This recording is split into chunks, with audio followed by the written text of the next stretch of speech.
పోవునో ఎవరికి తెలియదు, ఎక్కడ ఆగునో ఎవరు ఎరుగరు, ఎప్పుడు పోవునో ఎవరికి తెలియదు, ఎక్కడ ఆగునో ఎవరు ఎరుగరు. నేడు ఇక్కడ రేపు ఎక్కడో తెలియని పయనం ఓ మానవా.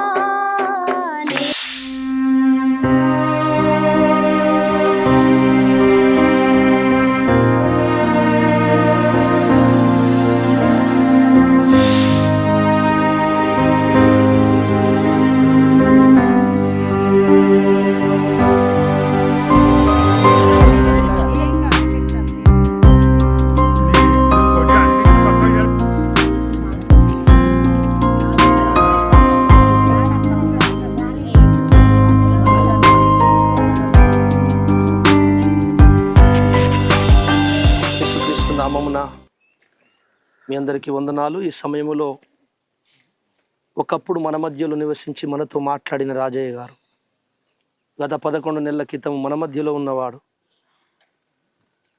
అటువంటి ప్రేమానురాగాలు కలిగి బంధుమిత్రుల మధ్యలో మంచి పేరు కలిగినటువంటి వ్యక్తి. అతడు చెడ్డవాడని మాత్రం ఎవరు చెప్పలేదు నాకైతే. కనుక మన మధ్యలో ఉన్నాడు. ఇప్పుడు మన మధ్యలో ఆయన లేడు, మరొక చోట ఉన్నాడు. ఆయన శరీరం మాత్రం ఇక్కడ నిద్రిస్తుంది. ప్రతి శరీరము భూమిలో పెట్టిన ప్రతి శరీరం మక్క గింజ మట్టిలో పెడితే కర్రయి ముడిచినట్టు ప్రతి శరీరము సృష్టికర్త అయిన దేవుడే చేశాడు తల్లి గర్భంలో. ఆయన రాబోతున్నాడు. ఆయన తిరిగి మళ్ళీ అందరినీ లేపుతాడు. లేపినప్పుడు 2 గుంపులు లేస్తాయి. ఒకటి తనను సృష్టించిన సృష్టికర్తను తెలుసుకున్న వారి యొక్క గుంపు, తనను తెలుసుకోకుండా లోకమే సత్యం అని చెప్పి జీవించిన వారి యొక్క గుంపు. ఆ తీర్పు దినము దగ్గరలోనే ఉన్నది. ఈ సృష్టికి అంతము దగ్గరలో ఉన్నది. పరిశుద్ధమైనటువంటి దేవుని గ్రంథంలో ఒక వచనం చదువుకొని ఇక్కడ రాజయ్య గారి సమాధి దగ్గర మనందరికి కూడా ఒక విజ్ఞానము, ఒక తెలివి, ఒక మంచి ఆలోచన పుట్టునట్లు మనం దేవుని ప్రార్థన చేసుకుందాం. పరిశుద్ధ గ్రంథము నుండి తెస్సలోనియులు రాసిన మొదటి పత్రిక 4వ అధ్యాయము ఒకసారి మనము చదువుదాం. 4వ అధ్యాయము 16వ వచనాన్ని చదువుదాం. ఆర్భాటముతోను ప్రధాన దూత శబ్దముతోను దేవుని బూరతోను పరలోకము నుండి ప్రభు దిగి వచ్చును. క్రీస్తునందుండి మృతులైన యేసు ప్రభు నమ్ముకొని చనిపోయిన వారు మొదట ఒక గుంపు లేతురు. ఆ మీదట తర్వాత నిలిచి ఉండు మనము వారితో కూడా జాగ్రత్త వినండి. యేసు ప్రభుల వారు ఈ సృష్టికర్త, ఈ సృష్టిని చేసిన దేవుడని ఈ సృష్టిలో ప్రతి అణువు సాక్ష్యం ఇస్తుంది. ఈ ప్రపంచంలో యేసు ప్రభుల వారు జన్మించి తల్లి గర్భము నుండి మానవ రూపంలో సంచరించినప్పుడు ఈ భూమి మీద తుఫాన్ని ఆగమంటే మనుషుడు ఆగమంటే ఇంతవరకు ఎవరు ఆగమన్నా ఆగలేదు. కానీ యేసు ప్రభుల వారు చేయలేపితే సముద్రం మీద తుఫాన్ ఆగిపోయింది. చచ్చిపోయిన 4 రోజుల శవాన్ని బయటికి రమ్మంటే సజీవుడై బ్రతికి బయటకు వచ్చారు.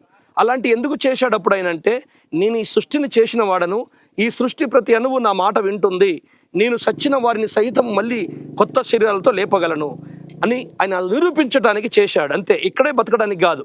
ఇక్కడ కేవలము మనం బడికెళ్ళి కాలేజీకి వెళ్ళి ట్రైనింగ్ చేసి మనం ఇంటికి వచ్చినట్లుగా ఈ భూలోకానికి ఒక పరదేశిగా యాత్రికుడిగా నువ్వు వస్తున్నావు తల్లి గర్భంలోకి.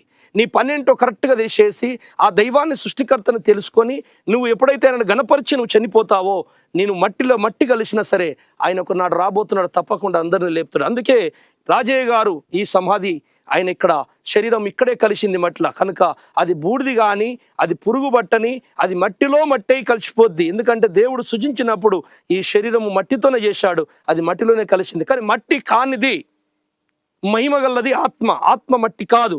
ఆత్మకే కళ్ళు, చెవులు, శరీరాలు, చేతులు, కాళ్ళన్నీ ఆత్మకే ఉన్నాయి. ఈ శరీరానికి ఏమీ లేవు. ఇది కేవలం కనపడే ఒక మట్టి ముద్ద. అసలు శరీరం ఎవరు? ఆత్మ. అందుకే సచ్చినోడు చూడడు, లేవడు, నడవడు. మరి అంతకుముందు ఎలా నడిచాడంటే అది ఆత్మకే ఉన్నాయి ఆ లక్షణాలు. అది కనపడది, మన కంటికి కనపడని అదృశ్య దేహము, ఇది దృశ్య దేహము. కనుక కనపడిన దేహాన్ని మనం ఇలా పెట్టినాం, కానీ కనపడని దేహాన్ని మనం ముట్టుకోజాలము, చూడజాలము. అది పరమాత్మనికి తెలుసు అని స్వాధీనం. ఆయన వీటిని పట్టుకొని వస్తాడు, మళ్ళీ అందరూ లేస్తారు. ఇది నిజం, సత్యం, ఇది నమ్ముదాం. రాజయ్య గారు తప్పకుండా లేస్తాడు. ఇకపోతే 14వ వచనం, యేసు మృతి పొంది తిరిగి యేసు ప్రభుల వారు చనిపోయి తిరిగి లేచిన మనము నమ్మిన ఎడల మనము నమ్మినట్లయితే అదే ప్రకారం అదే యేసు ప్రభు సమాధిలోకి లేచినట్లే యేసు ప్రభు నమ్ముకొని నిద్రించిన వారు చనిపోవట్లేదు. యేసు ప్రభు నమ్ముకున్న లేరు. ఎట్లా ఎవరట? పడుకున్నాడట, ఎండిపోయాడంట లేడు, ముత్తుడు అంట లేడు, నిద్రించాడు. తప్పకుండా లేపుతాడు. నిద్రపోయినోడు లేస్తాడా? పడుకుంటాడా? లేస్తాడు. చచ్చిపోయినోడు లేవాడు.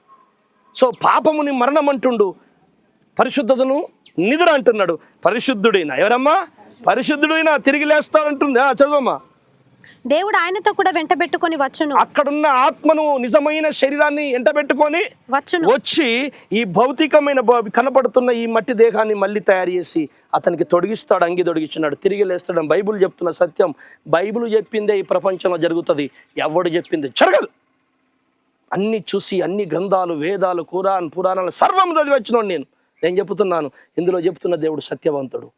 నీ ఇష్టమైతే నమ్మచ్చు, లేకుండా లేదు. కానీ రాజయ్య మాత్రం ఖచ్చితంగా లేస్తాడు. ఇది నిజం. రాజయ్యను బట్టి మనందరం కూడా ఆయన దేవుని నమ్ముకొని మనం కూడా పరిశుద్ధంగా బ్రతికే మనం ప్రయత్నం చేద్దాం. దేవుడు మనందరినీ దీవించునుగాక. ప్రార్థన చేసుకుందాం.